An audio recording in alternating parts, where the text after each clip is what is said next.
Deus seja louvado. Agradeço a Deus pelo perdão dos meus pecados, pela vida eterna que o Senhor promete se for firme e fiel até o fim. Agradeço a Deus por essa boa preparação. Saindo ali de Natal, trouxe. Desejo levar a saudação para saudar todos com a santa paz de Deus. E tive que contar uma obra que o Senhor fez, irmãos. Teve uns irmãos ali em Natal, da cidade de Foz do Iguaçu. Nós fizemos amizade com os irmãos e Deus tinha preparado de uma certa oportunidade em Foz, mas não conhecíamos a obra de Deus. Aí Deus preparou de irmos lá visitar os irmãos, rever e também conhecer a obra de Deus ali em Foz.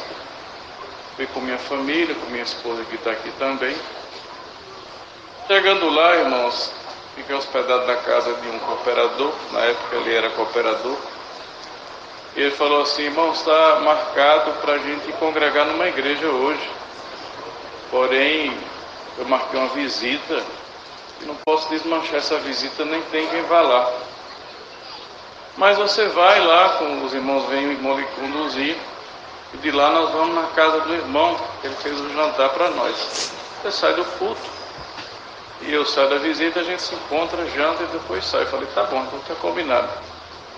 Aí fomos até aquela congregação, irmão, cheguei lá, fiz a minha oração, e tinha um senhor que era o cooperador de lá, me saudou com aquela alegria, irmãos, que a gente sempre sente quando recebe visita. E Deus deu a graça de atender aquele culto, Deus abençoou, glorificamos a Deus. E quando foi na hora da palavra, Deus me revelou a palavra no livro de Isaías, no capítulo 38. Aquela passagem do rei Ezequias que estava doente, que orou a Deus, o profeta foi lá e anunciou que ele ia morrer. Depois de uma oração que ele fez, o profeta voltou e anunciou que ele iria viver mais 15 anos. Aí eu falei assim: a palavra é 38 de Isaías. Quando eu falei isso, o cooperador começou a chorar, umas irmãs começaram a chorar, outras também. Deus começou a visitar a igreja, irmãos. Eu pensei, eu falei: que mandada virtuosa, não foi nem exortada a palavra e Deus já estava visitando o povo. Irmãos, Deus deu de exortar aquela palavra, Deus muito nos abençoou. Saí de lá, irmãos, encerrou o culto, saí apressado, porque tinha um irmão que ia conduzir a gente até aquela casa. E chegamos lá naquela casa. Pouco tempo depois, o cooperador daquela congregação chegou lá. E nós começamos a conversar, e ele falou assim: irmãos, vocês vieram aqui como anjos enviados por Deus. Eu falei: glória a Deus. Ele falou assim: eu estou numa situação tão difícil, irmãos, parecia uma enfermidade em mim. Eu fui até os médicos, foi diagnosticado um câncer, e eu comecei a fazer uma bateria de exames, e por ver que esse câncer era agressivo, acharam melhor ir para Curitiba. Eu fui e me submeti a outra bateria de exames, e foi marcada uma cirurgia para eu fazer. E quando eu fui naquela cirurgia, me abriram e me fecharam, porque só no meu pulmão tem muitos nódulos cancerígenos. Disseram que não adiantava extrair por causa da quantidade.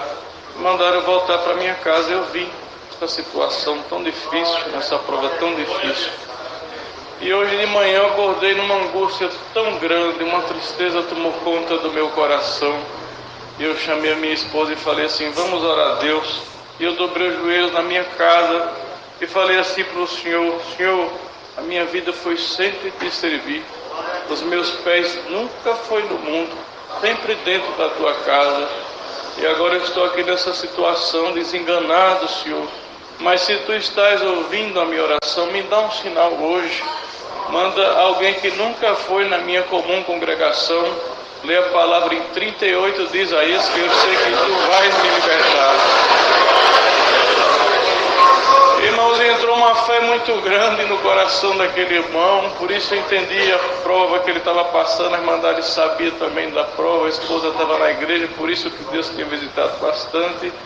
E saímos daquela cidade, ficou aquele sinal, irmãos, aquela resposta gloriosa da oração do servo de Deus. Passaram-se uns meses, 5, 6 meses.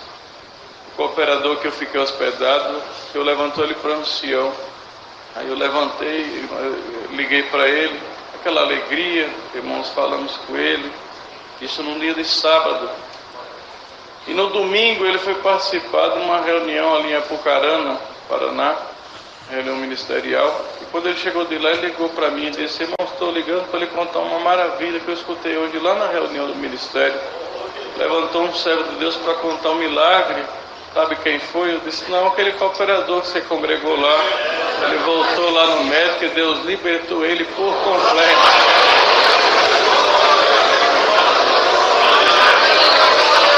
Está lá até o dia de hoje servindo a Deus, irmãos. Passaram-se 8 anos depois disso. Deus preparou e fui lá de novo, irmãos. E Foz está lá servindo a Deus. E fui visitar um irmão ali em Itaquiri, irmão Kleber, que é ancião ali no Paraguai, também esteve lá algumas vezes na nossa cidade. Eu fui visitá-lo ali naquela cidade. E quando eu cheguei lá, ele disse: irmãos, você chegou aqui, mas já tem um serviço para você. Tem um batismo especial ali em São Alberto. Vamos estar juntos. Se Deus der a graça, você atende. Eu falei: tá bom, vamos estar lá juntos. Aí ele conta a obra que Deus tinha feito, irmãos, no sentido de contar aqui. O diácono foi fazer um atendimento com uma família ali no Paraguai. E quando ele atendeu, socorreu aquela família, irmão, fez aquele atendimento. Quando ele foi saindo, tinha um senhor, um vizinho, na calçada. E quando ele passou, o Senhor falou no coração dele: atende ele, porque ele está clamando, me clamando porque não tem comida na sua casa. Aí ele parou, voltou e foi até onde estava aquele senhor e falou para ele: eu ia passando aqui e Deus falou no meu coração que você está aflito porque não tem comida na sua casa, mas Deus mandou te dar comida. Aí foi lá no carro, irmãos, tirou aquelas compras e ele começou a chorar e disse assim: de que igreja que você é? E ele anunciou, irmãos, a doutrina, disse que era da congregação. Aí ele disse assim: como é que eu faço para fazer parte dessa igreja? Aí ele disse assim: mas você quer ir para a igreja só porque eu estou te dando comida? Ele disse: não, porque eu estava aqui numa aflição. Olhei para o céu e disse: Senhor, aonde tu estás? Ouve-me, socorre. E na hora que eu falei isso, você passou e disse que veio trazer comida para mim. Então eu sei aonde você está, Deus está lá também. E eu quero ir para lá. Bendito seja o nome do Senhor. E foi naquele dia que eu estava lá, irmãos, e o Senhor mandou a palavra no batismo, aquela passagem do rico e do Lázaro também, irmãos. E fui para as águas, Deus deu a graça de batizar esse irmão. Aí depois que batizei, falei assim: vamos cantar mais um hino. Se Deus estiver chamando mais alguém, pode vir à frente, se o Senhor estiver te chamando, bem. Aí quando começou a tocar, levantou uma moça, irmãos, para batizar, e também obedeceu a palavra de Deus. Depois fiquei sabendo que o pai dela era um dos homens ricos ali daquele país. E cumpriu, aliás, a palavra. O Senhor chamou um bem pobrezinho e outro também bem rico. Assim, irmãos, agradeço a Deus por tudo. Deus seja louvado. Amém.